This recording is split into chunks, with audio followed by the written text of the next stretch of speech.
Now, of course, I picked up this game, and it is right here. I just wanted to show you all the stuff I got with it. And that is Final Fantasy 13. Kind of a controversial game at this point. I got this from EB Games, and it came with a mini guide walkthrough as well, which is kind of cool. It also came with a poster. Pretty nice stuff. Now, you guys will think this is funny. I actually picked up 2 of them. I know I love my strategy guides, right? But I actually picked up 2 of the official collector's edition version of the strategy guide. Now, it's funny, one of them I was going to open, and the other one I was going to save, but the game was so linear, I didn't really need to open these up.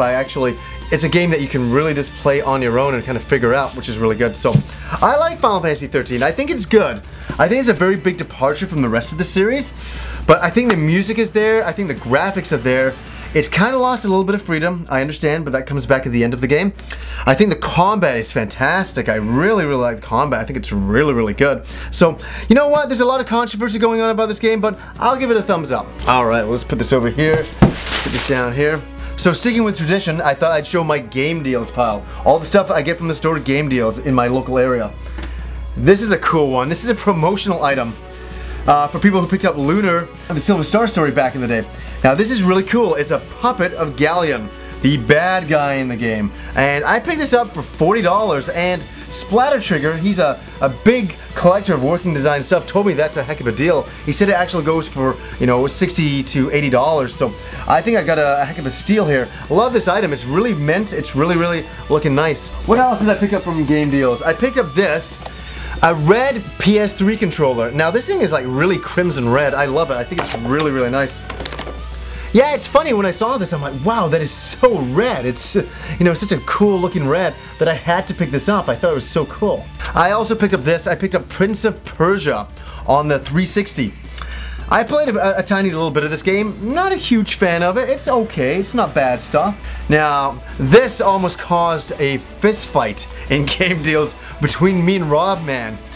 Because both of our frothing demand for this game increased when we found out that Ikaruga was in the store on the GameCube. And I walked in there and I basically, you know, grabbed it and put it on the counter. And Rob came in after that and he wanted it as well. And he'd actually asked the owner for it a long time ago, and the owner forgot. Brian forgot.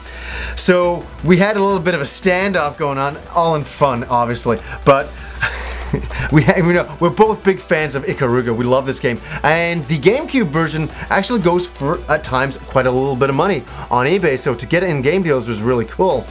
And one thing that is so fantastic about the GameCube release, I think this is why Rob wanted it as well, is that it's got one of the funniest quotes on the cover in history for any video game. Our frothing demand for this game increases. They actually put that on the cover of the game. The IGN.com said, our frothing demand for this game increases. So they put it on the cover of the game.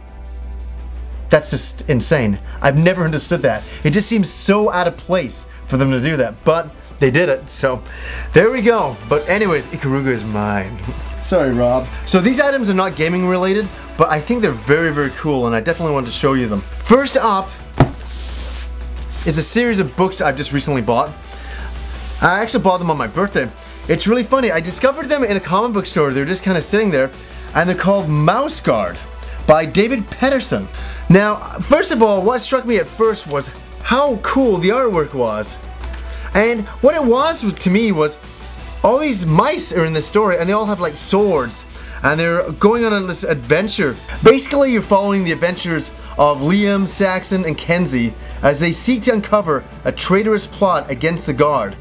Now that's the main plot of this story. I don't want to give anything away. And so the first book is here. It is Fall 1152, and then the next book is Mouse Guard Winter 1152. Now, I'm telling you, the one thing I noticed about this artist is his artwork in every book gets better. Like, the first book to the second book look very, very different because you can see him growing as an artist. And I'm just fascinated by it. And it's really cool. Like, what's neat about this comic is that there's these mice kind of braving the elements. So they're braving owls, and they're braving the snow, and they're braving just the environment that mice would have to endure. But it kind of gives a bit of personality to them, and it makes them into real characters. And I like this. I think this is a really cool story, and I really wanted to recommend this to you guys. Anybody who's comic book fan out there, I think you really like this. I think this is a really neat thing. So here's the first ones here. Now, this is what has been written in the story so far. And any role-playing game fans out there, I was such a fan after reading these that I just wanted to buy anything Mouse Guard, to be honest with you. And I picked this up. It is the Mouse Guard role-playing game. Now, they actually made a role-playing game out of this, and it's really good. It's really cool. So many pages, and he did a lot, you know, the artist, David Pedersen, did a lot of original artwork just for this book. And it's kind of like a Dungeons and Dragons type of game that you can play with your friends, but with the characters from Mouse Guard. So I was really fascinated by this. I don't know if I'll get a chance to play it, but as a collectible piece, I really want to pick it up as well. Definitely want to recommend Mouse Guard to you guys. It's very cool. Love the art. I think the art is awesome. Okay, we'll end with some Blu-rays. Now, I know a lot of people are either very excited or they've already seen it and they didn't like it, and that is the new Clash of the Titan movies. Well, I didn't go and see it. I haven't seen that version yet. But I am a fan. It's kind of funny. I'm a fan, embarrassed to admit that I love the original Clash of the Titans movie. And this came out in like 1980, am I right? Yeah, 1981. And wow, I'm telling you, on Blu-ray, it is a sight to behold. And the reason why is, this is a childhood memory for me, watching this movie when I was younger. But wow, one thing that Blu-ray really does is it really shows the limitations of special effects back in the 70s and very early 80s. It really, some of the stop motion monsters in this movie, wow, it's fantastic, but it's classic, right? That's what kind of makes it classic. They'll never make movies like this anymore. And I know the new movie has all these amazing effects and all that. This movie doesn't, but it has a really nice, well put together storyline. So for any of you guys that want to, go back in the past and check out the original Clash of the Titans, check this one out on Blu-ray. Talk about nostalgic movies from the past. I can't do that without mentioning The Never-Ending Story. Oh my god, yes.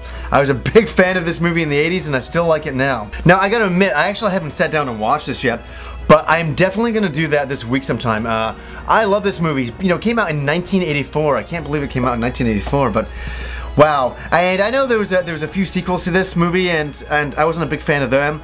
This movie was where it was at. I still think it holds up really well to this day. So guys, thank you for watching my New Game Stuff episode 4.